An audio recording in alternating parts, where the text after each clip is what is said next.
آپ کی خدمت میں ایک 2-3 آیتوں کے اشارات دیے گئے ہیں، اس میں سے ہماری بات کے 2 حصے باقی ہیں، اس کے بعد آپ حضرات کو چھوڑیں گے۔ ایک بات تو یہ ہے کہ حضور اکرم صلی اللہ علیہ وسلم ایک غزوے کے موقع پر ایسی صورت حال تھی کہ دشمن حملہ آور ہوا، آپ صحابہ کرام کی صف بندی آپ نے فرما دی، لیکن اس احد کے درے کے پاس 50 تیر انداز صحابہ کو کھڑا کر دیا اور ارشاد فرمایا کہ دیکھو جب تک حالات کچھ بھی ہوں تم لوگ یہاں سے نہ ٹلنا۔ بہت خاص نقطہ آپ حضرات کی خدمت میں دینا ہے، جس کو بزرگان دین اور صوفیاء کرام اشارتاً کرنا۔ آپ جانتے ہیں پہلے مسلمانوں کو غلبہ مل گیا، لیکن ابھی خالد ابن ولید اس وقت تک کبھی مسلمان نہیں ہوئے تھے اور دشمنوں کے بڑے بنے ہوئے تھے۔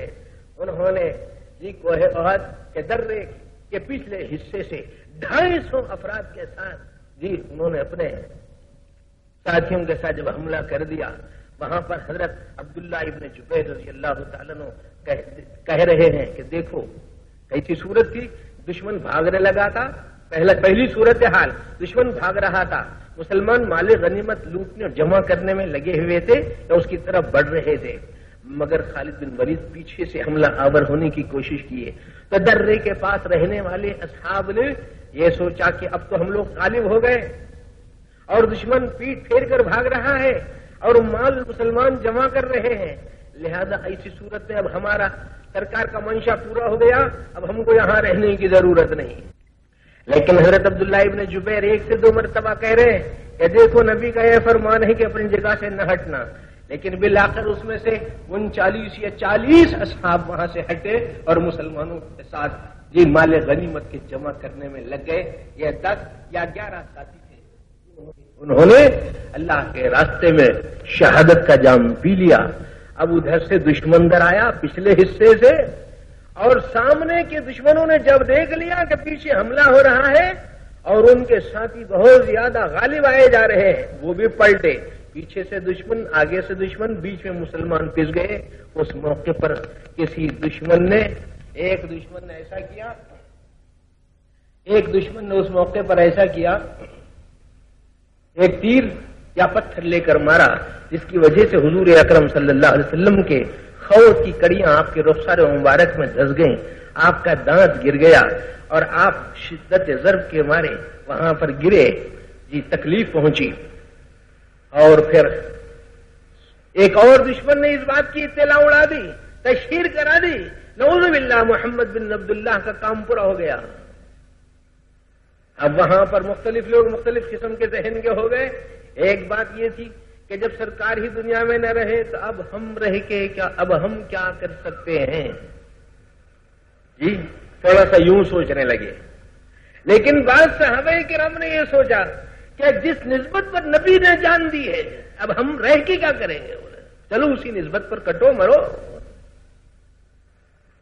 اب وہ اتنی جانبازی کے ساتھ، اتنی دلیری کے ساتھ، اتنی شجاعت اور بہادری کے ساتھ حضرت علی نے، حضرت ابو دجانہ نے اور حضرت طلحہ نے، غالباً حضرت ابو طلحہ نے اور دیگر حضرت عبداللہ ابن جبیر اور صحابہ کرام میں یہ سب کے وہ تھے کہ جنہوں نے بے انتہا اپنی شجاعت اور بہادری کا مظاہرہ کیا، نبی کی دعائیں لیں اور نبی کو حفاظت میں رکھا اور اللہ کے نبی کی دعائیں لے لیں، یہاں تک کہ اپنے ہاتھوں سے، اپنی پیٹھ سے، اپنے سر سے، اپنے سینوں سے مختلف انداز سے دفاع کرتے رہے کہ کہیں ایسا نہ ہو کہ کوئی تیر دشمن کا آئے اور آقا کو لگ جائے، کہیں تکلیف نہ پہنچے۔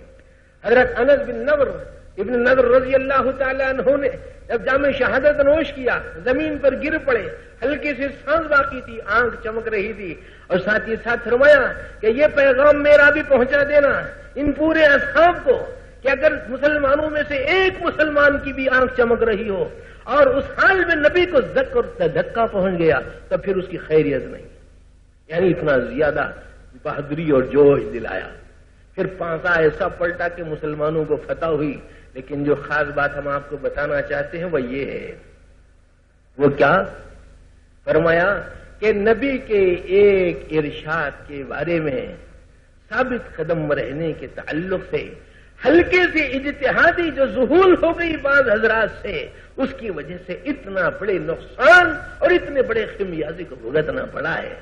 آج ہم لوگ ایک حکم چھوڑ رہے ہیں، ایک نہیں، 100 نہیں، 1000 نہیں، سینکڑوں ہزاروں لاکھوں احکام چھوٹ رہے ہیں، کوئی بھی نہیں ہے۔ ہم لوگ یہ سوچ رہے ہیں کہ پھر اللہ کے رسول کی دعائیں ہمارے ساتھ ہو جائیں اور اللہ کی رحمت اور اللہ کے نبی کی رحمت ہم سے وابستہ ہو جائے۔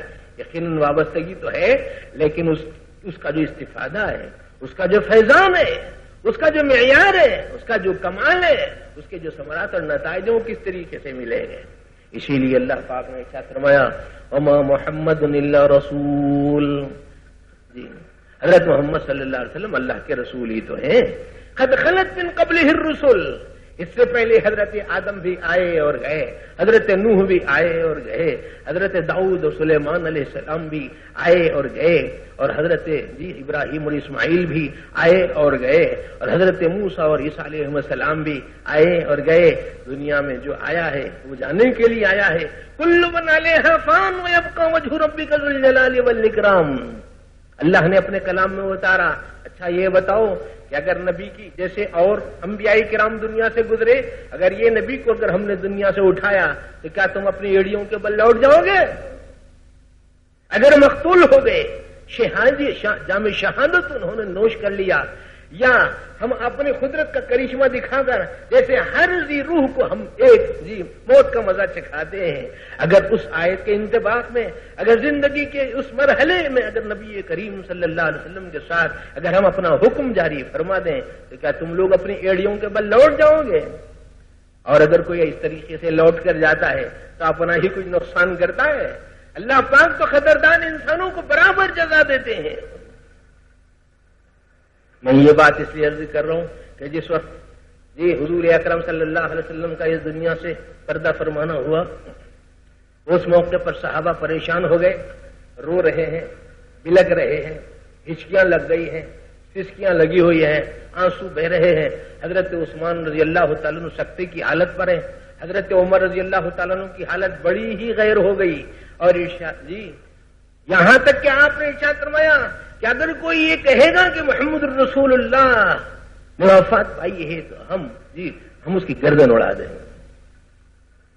لیکن میرے دوستو کیا بات فرمائی گئی، یہ ایک شاعر بھی کہتا ہے، اسی بات کو تھوڑا سا پھیرایا دیتا ہے، چشم اتھر سید عالم کا پردہ پوش ہے، چشم اتھر سید عالم کا پردہ پوش ہے، کھینچ لی تلوار عمر نے غم کا اتنا جوش ہے۔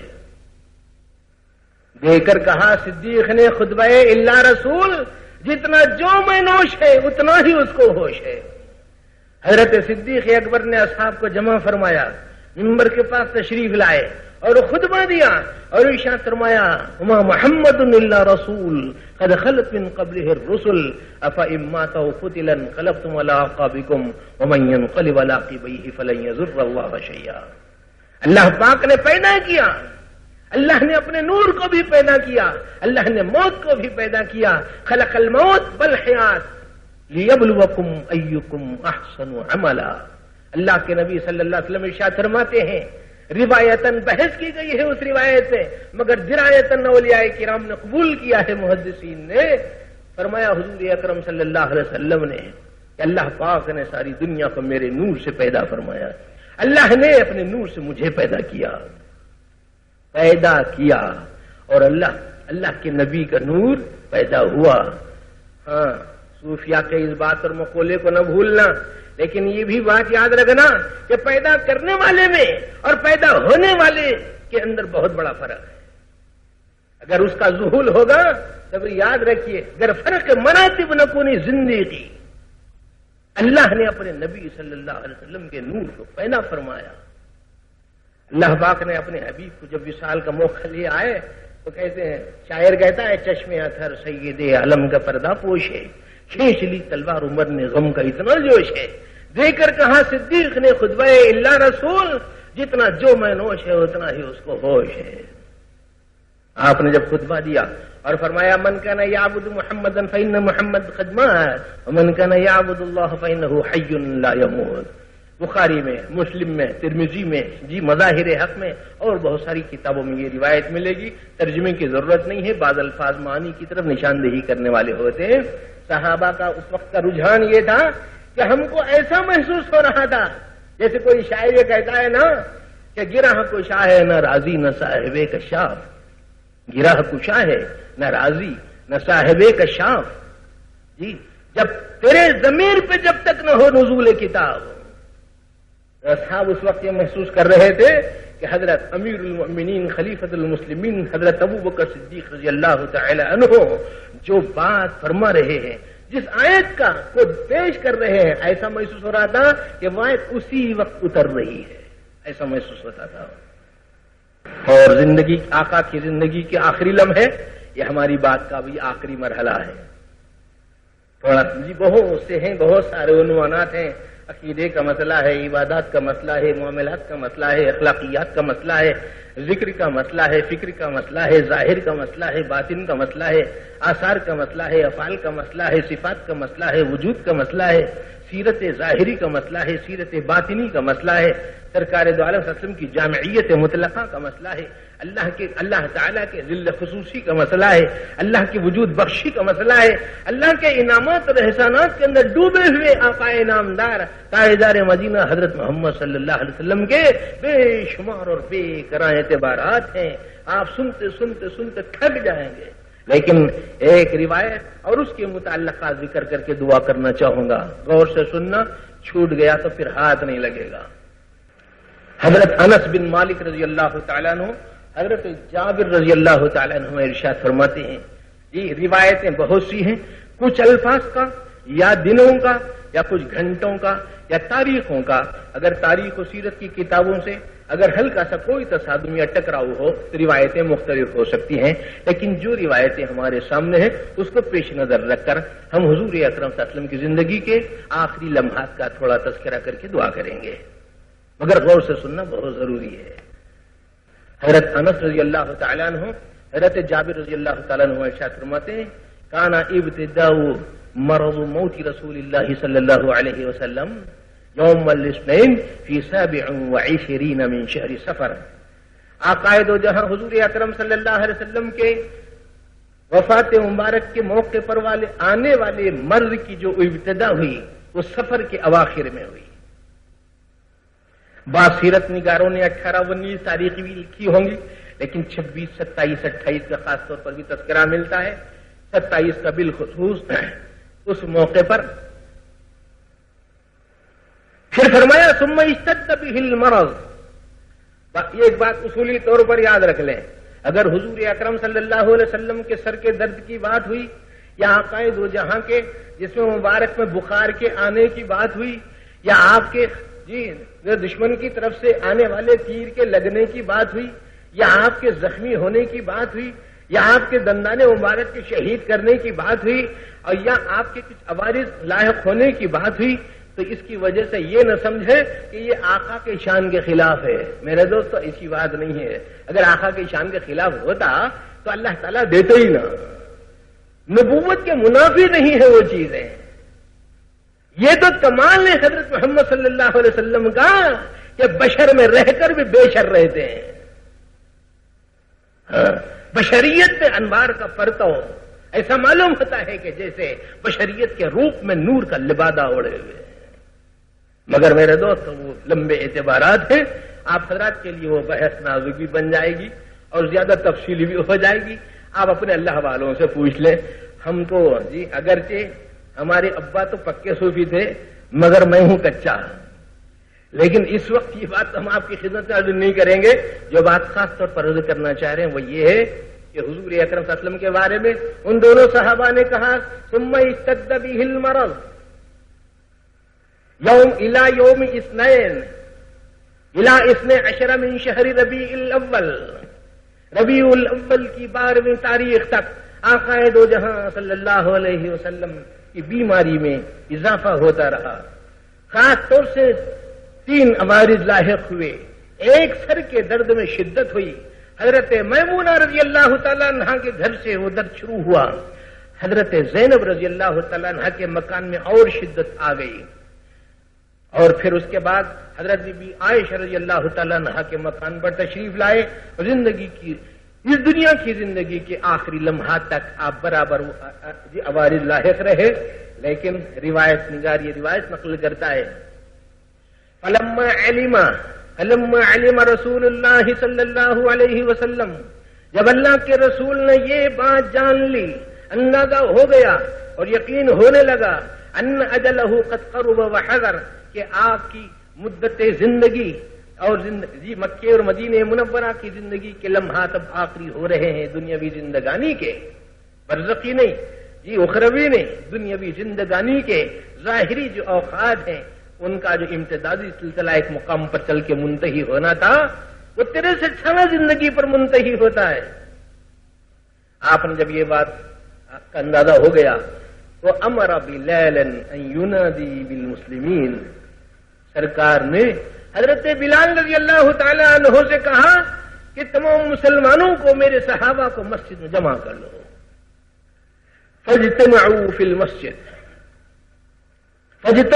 المسجد، مسجد میں سب کے سب جمع ہو گئے، فقام فیہم رسول اللہ صلی اللہ علیہ وسلم، اللہ کے رسول صلی اللہ علیہ وسلم ان میں کھڑے ہو گئے، خطیباً بحیثیت خطیب، ووعظہم، اور ان کو واعظ کیا، نصیحت فرمائی، بکلام ذرفت منہ العیون، ایسا کلام فرمایا کہ ساری آنکھیں ڈبڈبا گئیں اور ساری آنکھیں آنسو بہانے لگیں، وودعہم ودع الفراق، اور ان سے ایسی بات کی جیسے کوئی جدا ہونے والا کسی کو جدا کر رہا ہو، یا کوئی کسی کو جدا کرنا ہو تو جدا کرنے والا جدا کر رہا ہو، وہ کیفیت آپ کے اندر پیدا ہو گئی تھی۔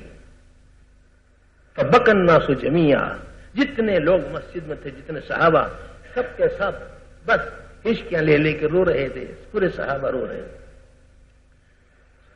ثم نزل من المنبر، جب ممبر سے اترے حضور اکرم صلی اللہ علیہ وسلم، جی بہت سی نصیحتیں ہیں، وصیتیں ہیں، اور سرکار کی اسماء علالت میں اور بہت سارے حالات ہیں جی۔ حضرت عائشہ رضی اللہ تعالیٰ عنہ کے مکان پر آپ پہنچے، اتا الی بیت عائشہ رضی اللہ تعالی عنہ ولم یزل متمردا، آپ جو ہے وہ مرض کا عرضہ لاحق رہا، لیکن میرے دوستو اسماء علالت میں بہت سے جی اشارات تو بہت زیادہ ہیں، لیکن اگر میں 3-4 اشارے بر وقت دے دوں گا تو شاید بے محل نہیں ہوگا۔ اس بات کو سنیے، کیا فرمایا؟ ایک آخری نماز جو آقا نے پڑھائی وہ مغرب کی نماز تھی، ہاں جمعرات کا دن، مغرب کی نماز، سورہ مرسلات، والمرسلات عرفا فالعاصفات عصفا والناشرات نشطا فالفارقات فرقا، مغرب کی نماز پڑھائی، اس کے اور پھر سورہ مرسلات پڑھی، اور جب گھر آئے جی شدت تکلیف میں غشی لاحق ہو گئی، بے ہوشی لاحق ہو گئی۔ جب آپ کو غشی سے افاقہ ہوا تو آپ نے فرمایا کہ کیا نماز عشاء کی نماز ہو گئی؟ صحابہ نے کہا سرکار انتظار۔ حضور اکرم صلی اللہ علیہ وسلم نے کہا کہ پانی لاؤ، غسل کریں، غسل فرمایا، اور مسجد جانے کے لیے پھر اٹھنا چاہتے تھے، پھر بے ہوش ہو گئے۔ پھر دوسری مرتبہ افاقہ ہونے کے بعد آپ نے ایک بات پوچھی، کیا نماز عشاء ہو گئی؟ لوگوں نے کہا کہ اللہ کے رسول انتظار ہو رہا ہے۔ آپ غسل فرمائے اور مسجد کی طرف بڑھنا چاہتے تھے، پھر بے ہوش ہو کے گر گئے۔ جب تیسری مرتبہ افاقہ ہوا تو آپ نے فرمایا عشاء، تو لوگوں نے کہا کہ سرکار آپ کا انتظار ہے۔ تو حضور اکرم صلی اللہ علیہ وسلم نے کہا کہ پانی نہلاؤ۔ آپ یہ غسل فرمایا اور اس کے بعد پھر بڑھنے لگے تھے کہ پھر غشی اور بے ہوشی طاری ہو گئی۔ تو پھر جب افاقہ ہوا تو فرمایا کہ اب ابو بکر سے کہہ دو کہ نماز پڑھا دے، ابو بکر سے کہہ دیں نماز پڑھا دے۔ نبی کی زندگی میں غیر نبی کی امامت اس شخص کے انتہائی اعلی مراتب والا ہونے کی علامت ہے، بشرطِ امر رسول۔ اور اگر اللہ کے رسول کا امر اور ان کی اجازت نہ ہو تو پھر کسی کو آگے بڑھنے کا یارہ نہیں ہے، کسی میں سکت نہیں، درست نہیں ہے، جائز نہیں ہے نبی کی موجودگی میں غیر نبی کو امامت کے لیے بڑھنے کی، جب تک کہ آقا اشارہ نہ کر دیں۔ بھوپال کی سرزمین پر ایک بہت بڑے رئیس جو اچھے خاصے ہی آدمی تھے، انہوں نے ایک خواب دیکھا، عجیب خواب، ذیلی باتیں مگر کام کی ہے، یاد رکھو۔ ایک خواب دیکھا، وہ امامت کر رہے ہیں، پیچھے ہزاروں لاکھوں مقتدی موجود ہیں، پہلی صف میں حضور اکرم صلی اللہ علیہ وسلم ہے مقتدیوں میں۔ خواب عجیب، تعبیر سمجھ میں نہیں آ رہی تھی، معبر خصوصی کی ضرورت تھی۔ اللہ والے جی جو فراست ایمانی رکھنے والے اور موقع محل کو تاڑنے والے اور جانکار ہوتے ہیں، بصیرت ایمانی رکھنے والے، ایک اللہ والے بزرگ سے اس خواب کو پیش کیا گیا، خواب دیکھنے والے کی بات بتا دی گئی، تو ان بزرگ نے معنی ارشاد فرمایا، جیسے ہی خواب سنایا گیا تو فوراً کہا، اگر خواب دیکھنے والا اپنے خواب میں صحیح صحیح کہہ رہا ہے، خواب کی بات صحیح صحیح کہہ رہا ہے، تو اس کا انتقال ہو چکا۔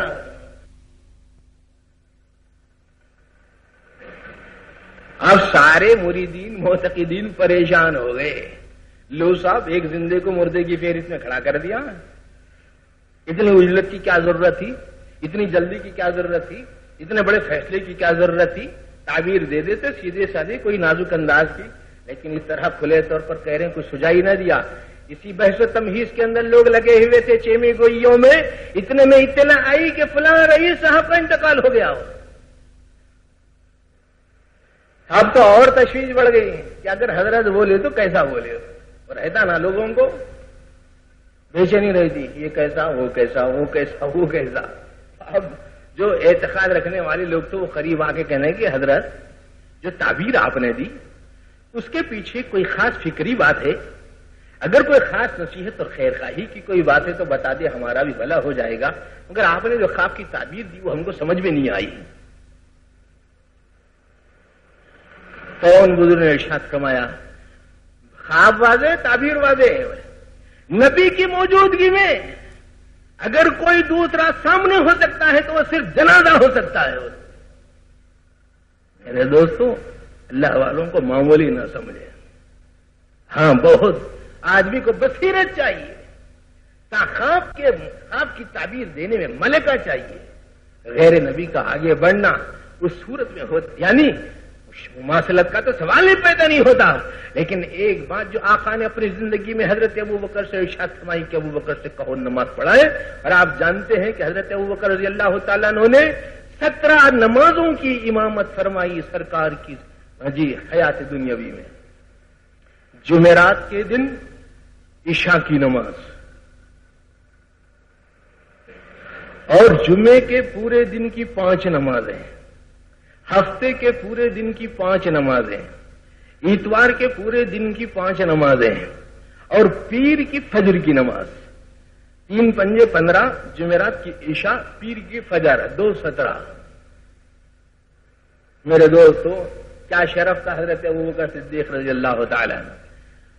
اور ان میں سے بعض نمازیں وہ ہیں جس میں آقا پیچھے مقتدی کی حیثیت سے شریک ہیں، ساتھ موجود ہیں، یہاں تک کہ ایک مرتبہ جب آقا نے جھانک لیا اور سارے صحابہ نے تاڑ لیا، حضرت ابوبکر رضی اللہ تعالیٰ عنہ بےقل ہو کر پیچھے ہٹنے لگے، سرکار بازو آ کے بیٹھ گئے اور اشارے سے فرمایا کہ نہیں نماز پڑھاؤ، پیچھے ہٹ رہے تھے۔ میرے دوستو، یہ شرف حضرت ابوبکر رضی اللہ تعالیٰ عنہ کو ملا، اور ارشاد فرمایا کہ دیکھو مسجد نبوی کی طرف، میرے بعد مسجد نبوی کی طرف اگر کسی شخص کے گھر کا دروازہ اور یا اس کے گھر کی کھڑکی اور یا دریچہ کھلا ہوا رہ سکتا ہے تو وہ صرف حضرت ابوبکر رضی اللہ تعالیٰ عنہ کے گھر کا دریچہ کھلا رکھنا، کوئی اور کسی اور کا نہیں، سب بند کر دو۔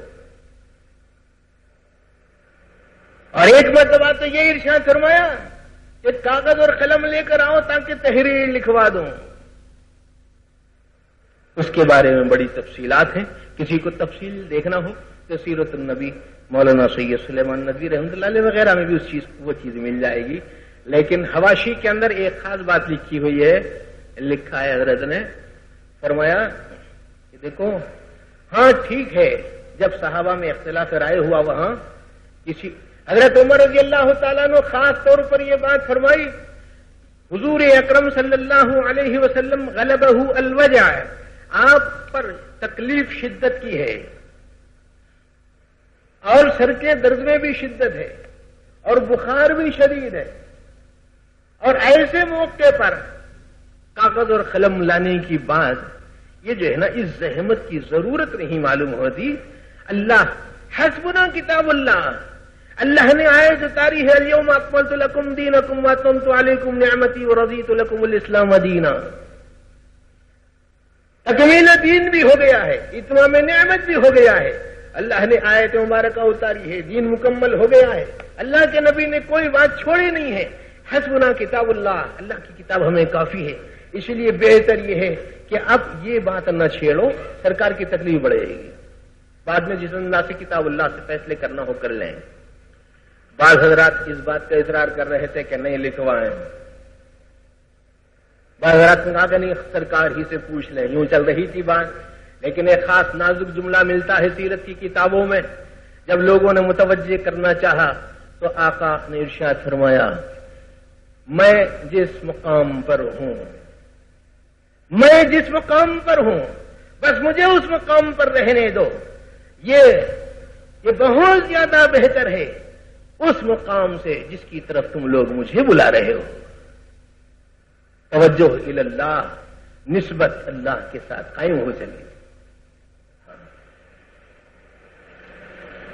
امام جعفر صادق رحمۃ اللہ علیہ کے پاس ایک آدمی آ کے کہنا ہے کہ صاحب نسبت تعلق مع اللہ، اللہ سے رابطہ اور یہ دل سے تعلق کہتے ہیں، آخر یہ ہے کیا؟ حضرت جعفر صادق رحمۃ اللہ علیہ نے وہ آدمی کو اٹھایا، دریا میں پھینک دیا۔ ارے صاحب جب آپ کو بول کیسی عجیب بات، ہم سوال کر رہے ہیں اور آپ الجھ گئے، ہم بات کر رہے ہیں، ذہن میں سوالات آتے ہیں، جواب سیدھے ڈھنگ سے دینا چاہیے، یہ کیا ہے پانی میں اٹھائے پھینکے۔ اب جب اس بیچاری کی باری آئی ڈوبنے کی، پہلی ڈبکی ختم، ان کو پکارا ان کو پکارا، ادھر توجہ کی ادھر توجہ کی، یہاں بھٹکا وہاں بھٹکا فکری اعتبار سے، لیکن کہیں سے کوئی جواب نہیں مل سکا۔ تو آخر میں جب آخری ڈبکی کے موقع پہ کہنے لگا اللہ، حضرت جعفر صادق رحمت اللہ علیہ نے اس شخص کو باہر نکال کے کہا، اس کو کہتے ہیں نسبت، زندگی کی آخری سانس تک حفاظت کرو۔ میرے دوست نسبت کے بچوں کا کھیل ہے، بڑی مشکلوں سے آتی ہے۔ حضرت فرماتے تھے بندہ بننا کھیل نہیں ہے، بنتے بنتے بنتا ہے۔ حضرت پیران پیر رحمت اللہ علیہ فرماتے ہیں، ارے تم لوگ مال کے بندے ہو، دینار کے بندے ہو، درہم کے بندے ہو، پیسوں کے بندے ہو، عبد الزوجہ ہو، عبد الدینار ہو، عبد الدرہم ہو، ارے عبداللہ بننا بڑی بات ہے، اللہ کے بندے بنو۔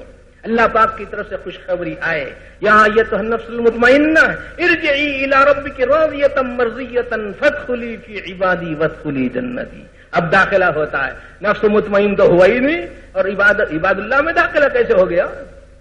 اور عبداللہ میں داخلہ کوئی معمولی بات ہے؟ ابدیت میں داخلے کے لیے 4 گھنٹے ہونا تقریر کرنے کے بعد۔ میرے دوست تو حوصلہ ہو تو سنایا بھی جائے، ویسی کوئی بات نہیں ہے یہ، لیکن آپ یہ بات یاد رکھیں، اللہ کے نبی صلی اللہ علیہ وسلم نے اثناء علالت میں حضرت ابوبکر صدیق رضی اللہ تعالیٰ عنہ کو امامت کرنے کا اشارہ دیا، حکم فرمایا۔ حکم کی تعمیل سر تسلیم کم ہے جو مزاج یار میں آئے، سرکار آپ کی موجود تھی، لیکن مزاج کی ناسازی ایسی تھی کہ اٹھا نہیں جاتا تھا۔ حضرت علی اور حضرت عباس رضی اللہ تعالیٰ عنہما کے سہارے سے یہ پیر گھسیٹتے ہوئے آنا چاہتے تھے۔ میرے دوستو یہ ہے جذبہ، تعیشات کے نقشوں میں رہتے ہیں، مال دولت اور حکومتوں کے نقشوں میں رہتے ہیں، مال و منال کے چیزوں میں رہتے ہیں، اور آرام کی کرسیوں پر رہتے ہیں، اور ہم لوگ کہاں کی قربانی دیں گے؟ نماز تک کھل سرکار ایک بار بے ہوش ہو کر افاقی کے بعد کہتے ہیں کیا نماز ہو گئی؟ پھر دوسری مرتبہ بے ہوش ہو کے افاقی کے بعد کہتے ہیں کیا نماز ہو گئی؟ پھر تیسری مرتبہ افاقی کے بعد کہتے ہیں کہ کیا نماز ہو گئی؟ تو ہم کیا یہ سمجھتے ہیں کہ نماز مول صاحب بس ایک بیکار سی چیز ہے؟ اس کی کیا اہمیت ہے؟ اس کی کیا ضرورت ہے؟ اللہ کے نبی نے اس کی اتنی بڑی ضرورت بتائی، من ترک الصلاۃ متعمدا فقد خرج من الملہ، یہ ارشادات ہیں احادیث میں. اور ہماری کمزوریاں، وائے ناکامی متائے کارواں جاتا رہا، کارواں کے دل سے احساس زیاں جاتا رہا. حضور اکرم صلی اللہ علیہ وسلم متوجہ ہوئے، فرمایا اس کے بعد فأوحى اللہ سبحانہ وتعالی، اللہ پاک نے حضرت ملک الموت علیہ السلام کے پاس وحی بھیجی، انہبت الی حبیبی محمد، انہبت الی حبیبی محمد، اے ملک الموت اترو، جاؤ میرے حبیب محمد صلی اللہ علیہ وسلم کے پاس. مگر یاد رکھنا، دو باتیں یاد رکھنا، تین باتیں. ایک بات یہ ہے کہ فی صورت حسنۃ، پہلی بات یہ ہے کہ اچھی ہیئت میں آئیے، خوبصورت لبادے میں آئیے، اچھے خاصے چہرے مہرے میں آئیے، بہترین ہیئت قضائیہ میں آئیے. ایسا معلوم ہو کہ بس بہت بہتر صورت. دوسری بات ورفق فی قبض روحہ، دوسری بات یہ ہے کہ جب میرے حبیب کی روح کو ان کے جسم مبارک سے علیحدہ کرنے کا وقت آئے تو نرمی سے کام کرنا، نرمی سے کام کرنا. ورفق فی قبض روحہ صلی اللہ علیہ وسلم. میرے دوستو، یہ نبی کریم صلی اللہ علیہ وسلم کی زندگی کے آخری لمحات. فحبط ملک الموت، ملک الموت آ گئے.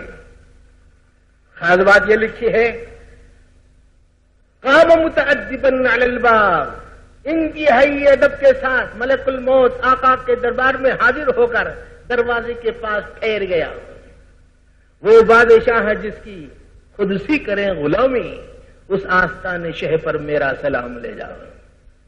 ہاں وہ صلاۃ بھیج احد سمجھ جو بے عدد نہ ہو جس کی حد، لگے کہنے صلی علی ملک ہوا شہرہ ان کا بلد بلد، بلغ العلا بکمالہ کشف الدجا بجمالہ، حسنت جمیع خصالہ صلو علیہ وآلہ. سرکار موجود ہے، ملک الموت ادب سے ٹھہرا ہوا ہے. اور کیا کہہ رہا ہے؟ ونادى ثلاث مرات، 3 مرتبہ اس ملک الموت نے آواز لگائی، السلام علیکم یا اہل بیت النبوۃ ومعدن الرسالہ، السلام علیکم یا اہل بیت النبوۃ ومعدن الرسالہ، السلام علیکم یا اہل بیت النبوۃ ومعدن الرسالہ. تم پر سلامتی ہو اے نبوت کے گھرانے والوں، اے معدن رسالت کے گھر والوں، جہاں سے اللہ پاک نے نبوت اور رسالت کی کرنیں چمکائیں. اس گھرانے میں بڑی انوار و برکات ہیں. اتأذنون لی بالدخول علی رسول اللہ صلی اللہ علیہ وسلم. آپ نے ارشاد فعرفہ النبی صلی اللہ علیہ وسلم، حضور اکرم صلی اللہ علیہ وسلم پہچان گئے اور فرمایا وعلیک السلام ورحمۃ اللہ وبرکاتہ. پھر بی بی فاطمہ بازو میں موجود تھی. آپ نے ارشاد فرمایا جی یا فاطمہ اتدرین من علی الباب، فاطمہ پہچانتے دروازے پہ کون ہے؟ حضرت بی بی فاطمہ کی نظر پڑی، فرمانے لگی یا رسول اللہ یا ابتا ارا علی الباب شخصا مہابا، اے اللہ کے رسول، اے ابا، ایسا محسوس ہو رہا ہے کہ کوئی ہیبتناک اور وحشتناک انسان دروازے پر کھڑا ہے. فرمایا حضور اکرم صلی اللہ علیہ وسلم نے بیٹی ہوا ہادم اللذات مخمد الصوت ہوا ملک الموت. ہاں یہ لذتوں کو ختم کر دینے والی چیز ہے اور یہ آوازوں کو بجھا دینے والی چیز ہے، کم کر دینے والی، بند کر دینے والی چیز ہے، اور یہ ملک الموت ہے. پھر فرمایا ادخل یا ملک الموت، اے ملک الموت آ جاؤ، مرحبا بک وبلقاء اللہ، تم کو بھی خوش آمدید کہتا ہوں اور میرے مولا کی ملاقات کے لیے بھی مجھے بے چینی ہے، میں ملنا چاہتا ہوں. اثناء علالت میں آقا جن جملوں کا بار بار دہرایا کرتے تھے، جن جملوں کو سیرت نگاروں نے لکھا ہے، سیرت النبی صلی اللہ علیہ وسلم کے لکھنے والوں نے مختلف کتابوں میں لکھا ہے. سراج منیرہ میں بھی مل جائے گی، سیرت النبی میں بھی مل جائے گی، سیرت المصطفیٰ میں بھی مل جائے گی، یا اور معارف وغیرہ کے نسخوں میں بھی جہاں اس طرح کی آیات و روایات آتی ہیں وہاں پر وہ چیز مل سکتی ہے. حضور اکرم صلی اللہ علیہ وسلم نے فرمایا کہ یہ وہ ملک الموت ہے. مرحبا بک، خوش آمدید، آئیے. وبلقاء اللہ، مرحبا بلقاء اللہ، خوش آمدید، میں اللہ سے ملاقات کرنے کا متمنی اور آرزو مند ہوں. وہ آیا فاتا وقام بین یدیہ، سامنے کھڑا ہو گیا، کہنے لگا کہ یا رسول السلام علیک یا رسول اللہ. سرکار سامنے ہو تو وہی کہنا پڑتا ہے، اسی لیے روزے پر جا کر اسی طرح کا سلام پڑھنا پڑتا ہے. جی اور وہ وہاں کے مہماتی کاموں میں سے جی جہاں پڑھنا ہے وہاں پڑھنا ہے، جہاں پڑھنا ہے وہاں پڑھنا ہے. بے محل کسی کام کو کرنا سنت کے راستوں سے ہٹاتا ہے اور سنت کی انوار اور برکات کو کھو دیتا ہے. سرکار کے روزے پر حاضری ہو اور صلاۃ و سلام کا نذرانہ گزران رہے ہو، پھر ماشاءاللہ نور علی نور. فرشتہ آیا، کہنے لگا السلام علیک یا رسول اللہ.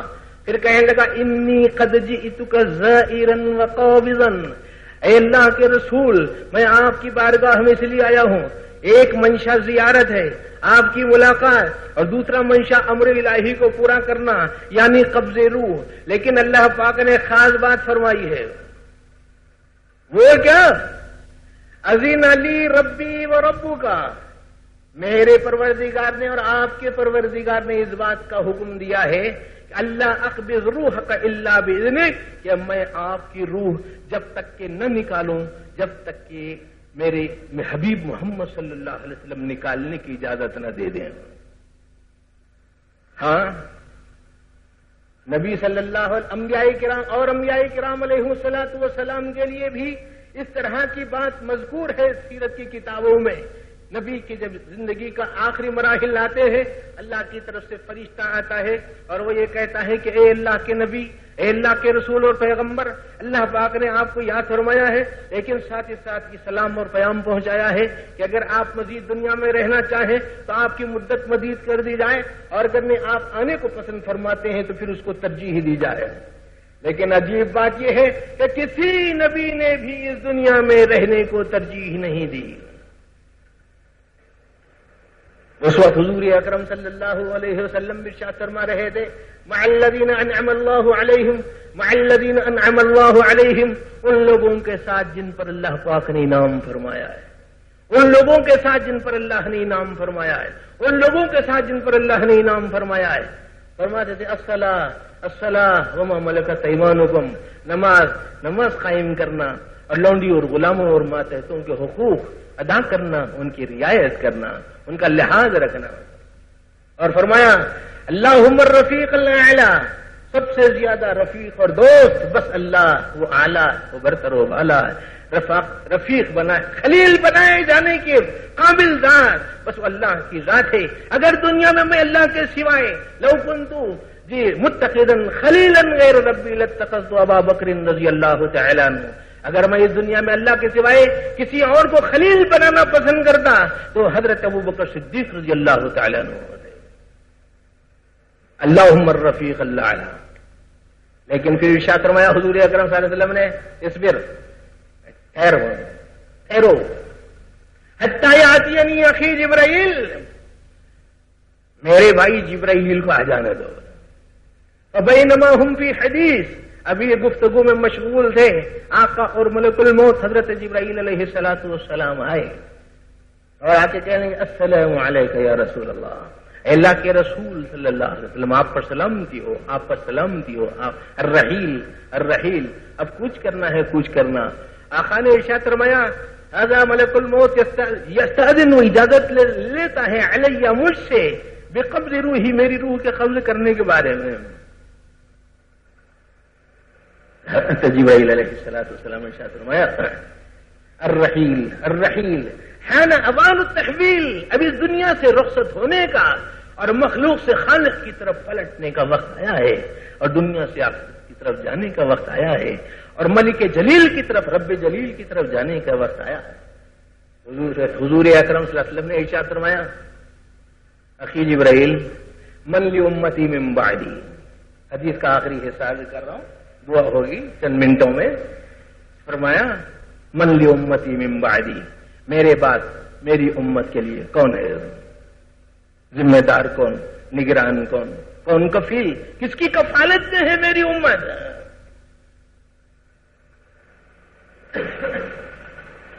حضرت جبرائیل علیہ السلام نے ارشاد فرمایا الحق یسلم علیہ، حق تعالی جل شانہ آپ کو سلام فرماتے ہیں، والرب مشتاق الیک، اور پروردگار عالم آپ اپنا اشتیاق آپ کی ملاقات کا ظاہر فرماتے ہیں۔ لیکن میرے حبیب جی اے محمد صلی اللہ علیہ وسلم، اللہ پاک یہ کہتے ہیں انا الکفیل بہم، اے میرے حبیب آپ گھبرانے کی، پریشان ہونے کی ضرورت نہیں ہے، میں کفیل ہو جاتا ہوں آپ کی امت کا۔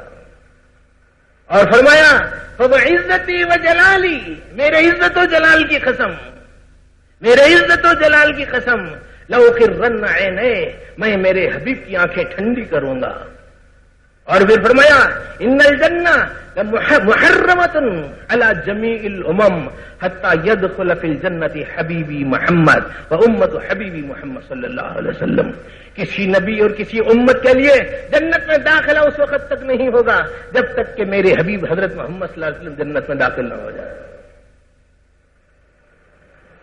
فرمایا اور فرمایا اللہ تعالیٰ نے جی اولم ذکرت، کیا میں نے اس بات کا ذکر نہیں کیا ہے فی کتاب العزیز، انزلت فی کتاب العزیز، میں نے اپنی کتاب عزیز میں وَلَسَوْفَ يُعْطِيكَ رَبُّكَ فَتَرْضَىٰ، اور ضرور ان قریب پروردگار آپ کو وہ چیز عطا کرے گا کہ آپ خوش ہو جائیں گے۔ حضور اکرم صلی اللہ علیہ وسلم نے کیا فرمایا؟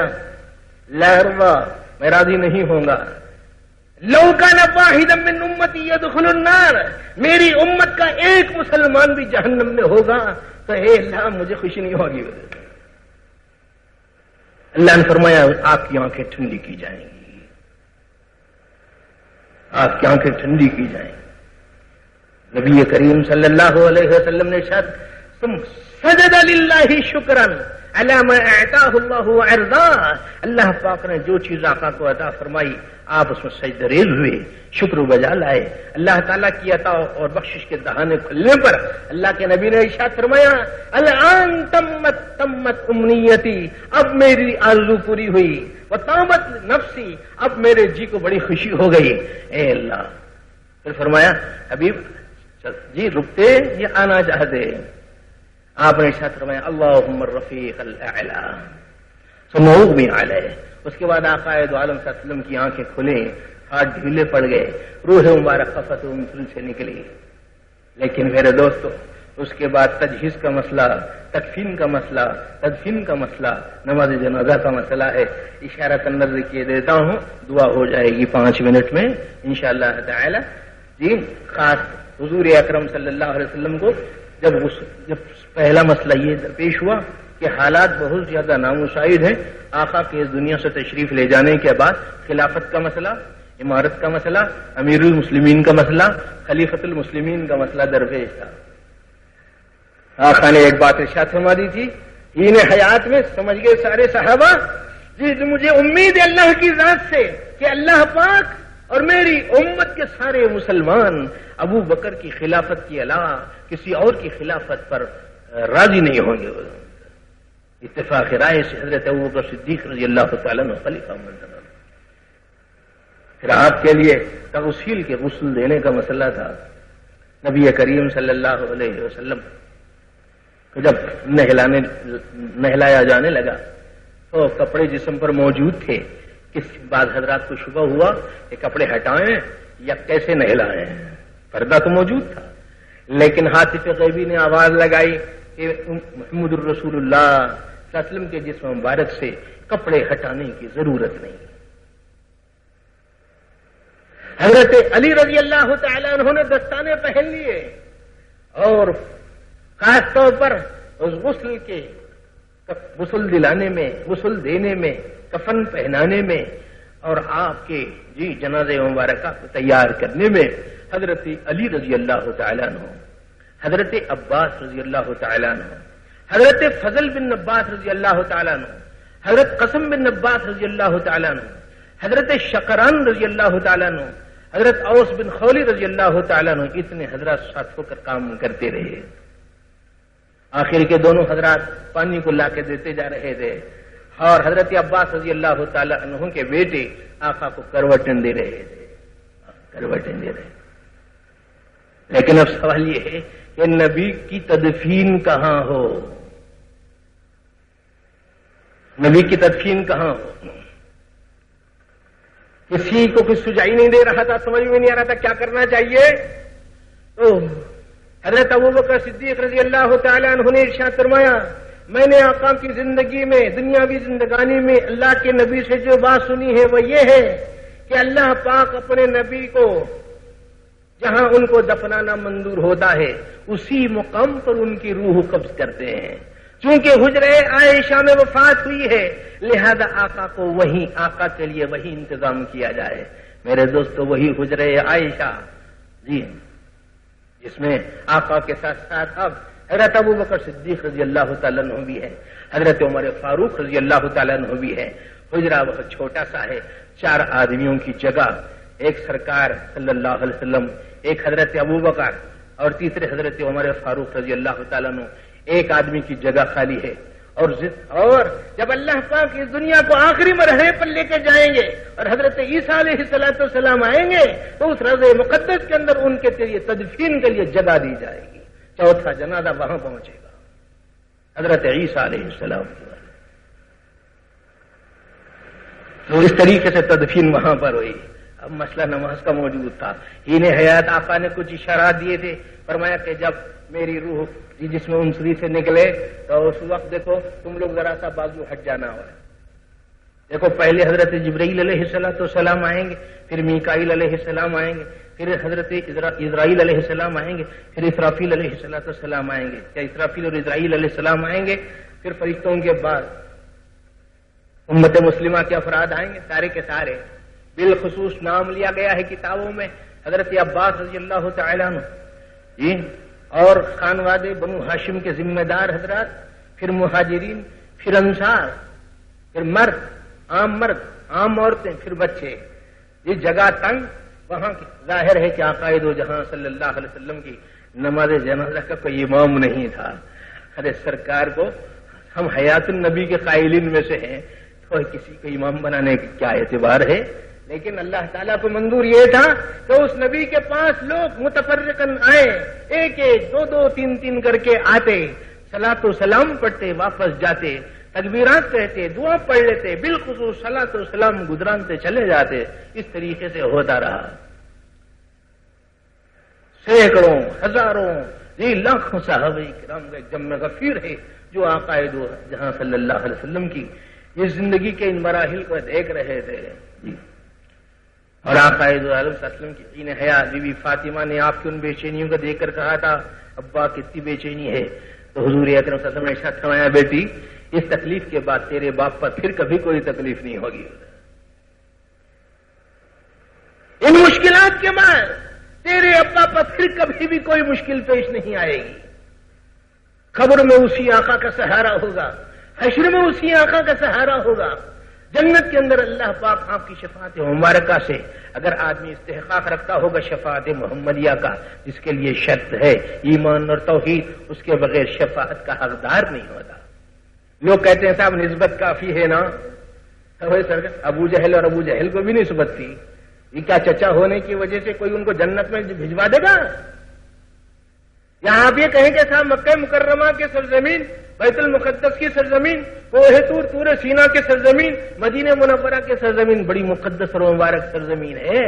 ملت کے عزیزوں کیوں کفار مکہ اور یہودی اور نصرانی اور قریش اور نافرمان رسول اور مختلف قسم کے دشمنان اسلام مکے اور مدینے کی سرزمین پر نہیں رہتے؟ پھر کیا مقدس مقام کے ہونے کا اعتبار کچھ کام آ جائے گا؟ کام کب آئے گا؟ اس وقت کام آئے گا جب ایمان کی کرن دل میں ہوگی، جب توحید کا سرمایہ ہمارے ہاتھ میں ہوگا. واحد اللہ، وہ توحید کا سرمایہ کام آئے. پھر اللہ پاک اپنے حبیب کو وسیلہ بنائیں گے، واسطہ بنائیں گے، برزخ بنائیں گے، برزخ کبریٰ بنائیں گے، شفاعت اولیہ عطا فرمائیں گے، شفاعت عظمیٰ کا استحقاق دیں گے. عرش معلیٰ کے پایوں کے پاس سرکار سجدہ ریز ہوں گے اور اتنا طویل سجدہ ہوگا کہ اس سے پہلے کبھی اتنا طویل سجدہ نہیں ہوگا. اللہ پاک کہیں گے کہ یا محمد، مسلم بخاری اور مسلم کی روایت ہے، یا محمد ارفع رأسک اشفع تشفع، اے میرے حبیب سر اٹھائیے، اس التاتا سوال کیجئے دیا جائے گا، شفاعت کیجئے قبول کی جائے گی. میرے دوستو، ہر چیز کے حقوق ہیں اور حقوق کے کچھ حدود ہیں. زیادہ بات نہیں کرنا چاہوں گا، وقت زیادہ ہوا. جو کچھ آپ نے اس وقت تک سامعہ خراشی سے کام لیا ہے وہی میرے لیے آپ کی محبت کی بات بس کافی ہے. بس یہ سیرت کے چند اہم نکات اور اعمال صالحہ کی طرف اشارات کافی ہیں. اللہ پاک سے دعا کرتا ہوں. اللہم صلی علی محمد وعلی آل سیدنا محمد وبارک وسلم. ربنا آتنا فی الدنیا حسنۃ وفی الآخرۃ حسنۃ وقنا عذاب النار. اللهم وفقنا لما تحب وترضى من القول والعمل والفعل والنية والهدى إنك على كل شيء قدير. اللهم أعنا بالعلم وزينا بالحلم وأكرمنا بالتقوى وجملنا بالعافية. ربنا أتم لنا نورنا واغفر لنا إنك على كل شيء قدير. ربنا لا تزغ قلوبنا بعد إذ هديتنا وهب لنا من لدنك رحمة إنك أنت الوهاب. ربنا هب لنا من ازواجنا وذرياتنا قرة اعين واجعلنا للمتقين اماما. اللهم انا نسألك الصحة والعفة والامانة وحسن الخلق والرضا بالقدر. اللهم اعنا بالعلم وزينا بالحلم واكرمنا بالتقوى وجملنا بالعافية. ربنا افرغ علينا صبرا وتوفنا مسلمين والحقنا بالصالحين. يا ارحم الراحمين يا اكرم الاكرمين من ظلم بك كل حاجة.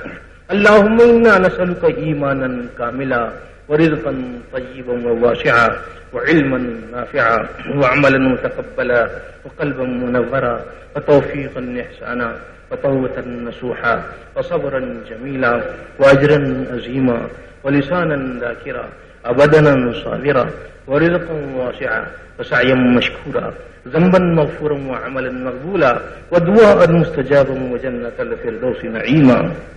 اے اللہ ہماری دعاؤں کو قبول فرما. اے اللہ ہماری دعاؤں کو قبول فرما. اے اللہ جو بیمار ان کو شفا نصیب فرما. جو پریشان ان کی پریشانیوں کو دور فرما. جو بے روزگار ان حلال روزی عطا فرما. اے اللہ جو مقروض ان کے قرضوں کی ادائیگی کی شکلیں پیدا فرما. اے اللہ جو بے روزگار انہیں حلال روزی کی شکلیں پیدا فرما. اے اللہ جن گھرانوں میں بے برکتی ہے ان گھرانوں کو بابرکت بنا. اے اللہ جو گھرانے بے نور ہیں اے اللہ ان گھرانوں میں نورانیت عطا فرما. اے اللہ علم کامل نصیب فرما. عمل صالح نصیب فرما. یقین صادق نصیب فرما. سچی اور پکی نمازیں نصیب فرما. اہتمام صلاۃ نصیب فرما. علم کی مدارس عربیہ مکاتب قرآنیہ اور حقیقی خانقاہوں کی حفاظت فرما. اے اللہ اکرام نصیب فرما. احترام نصیب فرما. ایک دوسرے کے ساتھ اے اللہ محبت اور میل ملاپ سے رہنے کی توفیق عطا فرما. اے اللہ تفرق سے بچا لے. تشدد سے بچا لے. افتراق سے انشقاق سے بچا لے. اے اللہ مختلف قسم کی الجھنوں سے ہمیں محفوظ فرما. اے اللہ علم کے باب میں صحیح جستجو عطا فرما. اے اللہ صحیح اے اللہ ڈھنگ نصیب فرما. اے اللہ اپنے کرم سے ہمیں صحیح علم عطا فرما. اے اللہ ہم کو بدعات سے بچا لے. اے اللہ توحید کا سرمایہ کوٹ کوٹ کر ہمارے سینوں میں بھر دے. اے اللہ اخلاص اور للہیت کے پاکیزہ جذبات عطا فرما. اے اللہ جن گھرانوں میں لڑکیاں بے نکاح ہیں اے اللہ خزانہ غیب سے ان کی شادیوں کے اسباب اور اس کی شکلیں پیدا فرما. اے اللہ ہم کو دعا مانگنا نہیں آتا. اپنے کرم سے ہماری دعاؤں کو قبول فرما. ہر بھلائی دے دے. ہر برائی سے ہماری حفاظت فرما.